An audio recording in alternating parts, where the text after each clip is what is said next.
এইটা হচ্ছে জল পোড়া। এবার এইটা যখনই আমি এখানে দেবো তখনই কিন্তু ভূত আসবে। আর ভূত আসার প্রধান লক্ষণ কি, ফার্স্ট লক্ষণ কি? হ্যাঁ, এগুলো সব কিন্তু নিভে যাবে একধার থেকে, ঠিক আছে? যদি নিভে যায় তাহলে বুঝবে এসেছে। বেশ কয়েক মাস আগে আমরা এক সন্ধ্যায় প্ল্যানচেট করতে চাই এবং সেখানে সকলে এত ভয় পেয়ে যায় যে প্ল্যানচেট মাঝপথেই বন্ধ। প্রথম আমরা যেটা দেখবো যে এই রুমের মধ্যে কোনো নেগেটিভ এনার্জি আছে কিনা, এটা আমরা দেখবো। তো এইটা দেখার জন্যে যদি এটা একদম প্লেন জল, এই গ্লাসে জল দিলাম, যদি এই লেবু জলে ডুবে যায় তাহলে এখানে আত্মা থাকবে, নেগেটিভ এনার্জি আছে তাহলে। আর যদি লেবু জলে ভাসে তাহলে নেগেটিভ এনার্জি নেই। এটা দেখা যাক। এই জলেই আবার টেস্ট করবো, যে জল পাল্টাবো, গ্লাস পাল্টাবো, এরকম কিছু করবো না। তাহলে চলো।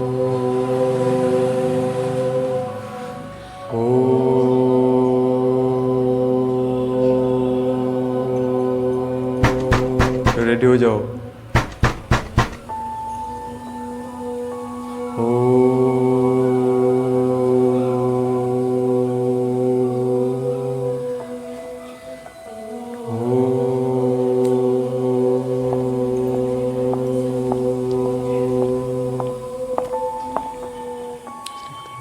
আমরা এক তান্ত্রিকের কাছে থেকে শ্মশানের এক বিশেষ প্রকার সাদা ছাই এবং জল পোড়া এনেছি।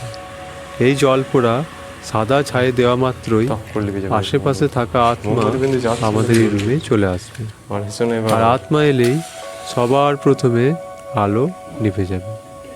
যতই আলো জ্বালার চেষ্টা করা হোক না কেন, আলো কিছুতেই জ্বলবে না, কারণ এরা আলো একদম পছন্দ করে না। অন্ধকারই এদের প্রিয় স্থান। যদি ডুবে যায় তাহলে নেগেটিভ এনার্জি আছে, আর যদি জ্বলতে থাকে, দেখো সেই লেবু সেই জল। কথিত আছে লেবুর মধ্যে দিয়ে আত্মা খুব সহজেই যাতায়াত করতে পারে। তাই সেই বিশেষ লেবু নিয়ে চারিদিক ভালোভাবে দেখালাম ও তারপর কাটা শুরু করলাম। যদি ভিতরটা লাল হয় তাহলে প্রমাণিত হবে যে আত্মা লেবুর মধ্যে দিয়েই এই রুমে প্রবেশ করেছে। এরপর আত্মা তার সম্পর্কে কিছু বলবেন, যেমন যে আত্মা আমাদের এখানে এসেছেন উনি পুরুষ না মহিলা সেটা বোঝার জন্য আমরা একটা ফাঁকা গ্লাস নিয়েছি এবং সেই গ্লাসে জল ঢালবো। যদি জলের রং কালো হয়ে যায় তাহলে আমরা বুঝবো যে উনি পুরুষ, আর যদি জলের রং লাল হয়ে যায় বা গোলাপি হয়ে যায় তাহলে আমরা বুঝবো আমাদের এই আত্মা মহিলা। এই জল ঢাললেই কিন্তু এই জলের রং গোলাপি হয়ে গেল, তাহলে বুঝতে হবে যে আমাদের এই আত্মা যিনি এসেছেন উনি মহিলা। দেখতে পাবে, দাঁড়াও দাঁড়াও, ওয়েট করো ওয়েট করো ওয়েট করো, সব রকম দেখতে পাবে দাদা।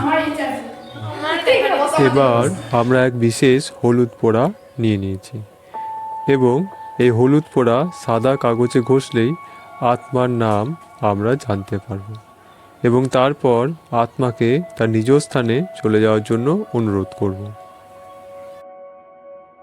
সবশেষে আমরা আবার সেই গ্লাসের জলে লেবু ডুবিয়ে দেখলাম যে লেবু ভাসছে, তাহলে আত্মা চলে গেছে। আত্মা যে চলে গেছে তার আরও একটা প্রমাণ হলো গোলাপি জল আবার সাধারণ অবস্থায় ফিরে চলে এলো। তো আজকে আমরা কি দেখলাম? আজকে আমরা দেখলাম যে একটা ভৌতিক কাণ্ড, এবং এই সমস্ত কিছু হয়েছে একমাত্র সায়েন্সের হেল্পে। কিছু ব্যক্তি এই ধরনের কার্যকলাপ করে মানুষকে ভয় দেখায়। তো একে একে আমাদের এই কাজকর্মগুলোর ব্যাখ্যা করা যাক।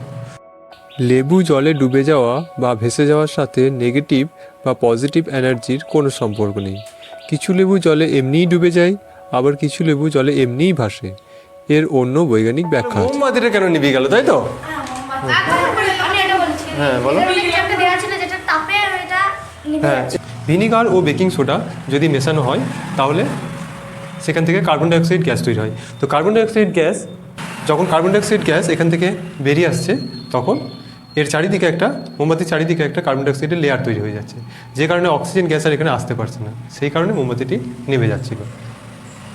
এরপর আসি যে গ্লাসে জল ঢাললে গ্লাসের জলের রং কেন গোলাপি হয়ে গেল।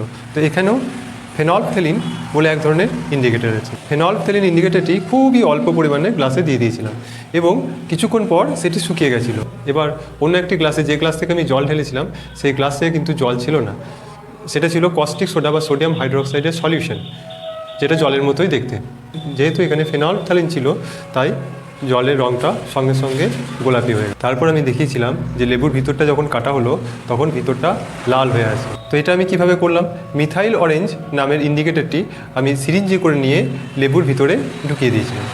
তো মিথাইল অরেঞ্জ ইন্ডিকেটর যদি অ্যাসিডের সংস্পর্শে আসে তাহলে সেখানে লাল রং দেয়, সেই কারণে লেবুর ভিতরটা কাটলে লাল রং দেখাচ্ছিল, কারণ ভিতরে আমি মিথাইল অরেঞ্জ ইনজেক্ট করে। মিথাইল অরেঞ্জের ব্যাপারটা দেখতে চাওয়ায় একটা লেবু কেটে তার মধ্যে এক ফোঁটা মিথাইল অরেঞ্জ দিয়ে দেখালাম যে কিভাবে লেবুর ভিতরের রং লাল বা কমলা হয়ে যাচ্ছে, কারণ লেবুতে থাকে সাইট্রিক অ্যাসিড। এই যে লেখাটা কি করে আসছে, তাই তো এই লেখাটা ওই একই। এবার ওর উপরে এটাও একটা ইন্ডিকেটর, হলুদ কিন্তু একটা ইন্ডিকেটর, মানে কোনটা অ্যাসিড কোনটা ক্ষার সেটা বোঝা যায়। ক্ষারের উপরে হলুদ চালালেই তোমার কিন্তু সেটা লাল রং হয়ে যাবে। হ্যাঁ বলো। NaOH দিয়ে লিখেছি, কস্টিক সোডা দিয়ে হাতে করে বা যে কোনো কিছু করে, হাত না দেবে ভালো, তুলি করে এমনি করে বুলিয়ে দেবে এখানে, দিয়ে তারপর কাগজটা শুকিয়ে যাবে। শুকিয়ে গেলে তোমার কোনো দাগ থাকবে না। আসলে এখানে আমি প্ল্যানচেট করিনি, এখানে আমি সায়েন্সের কিছু প্রয়োগ দেখিয়েছি।